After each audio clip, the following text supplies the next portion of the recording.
दिवसांनी आले आणि त्याचा उहापोह शरद पवारांनी देखील केला.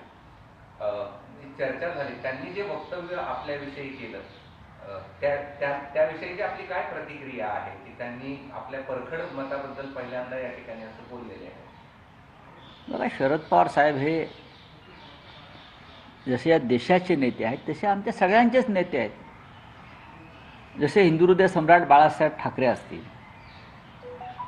त्यांना सर्वच पक्षातलं कार्यकर्ते किंवा नेते त्यांचा सन्मान करत होते आणि त्यानंतर आता माननीय शरद पवार साहेबांचा त्या पद्धतीने आम्ही सगळे सन्मान करतो. माननीय पवार साहेबांशी कोणताही वाद नव्हता किंवा मतभेद असण्याचा प्रश्नच येत नाही. ज्या चुकीच्या पद्धतीनं महादजी शिंदे पुरस्कार देण्यात आला त्याच्यामुळे महादजीची प्रतिष्ठा कमी झाली, ही आमची भूमिका होती. आणि साहित्य संमेलनाच्या बॅनरखाली अशा प्रकारचे कार्यक्रम होऊ नयेत. महादजी शिंदे हा खूप मोठा माणूस होता. त्याने तलवारीच्या जोरावर दिल्लीवर राज्य केलं, दिल्लीला आपल्या टाचेखाली ठेवलं.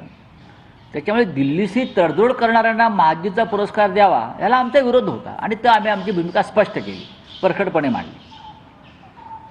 पहिल्यांदा धनंजय मुंडेंचा राजीनामा सुरेश धस यांनी मागितला आणि त्यांनी 300 कोटीचा भ्रष्टाचार केल्याचा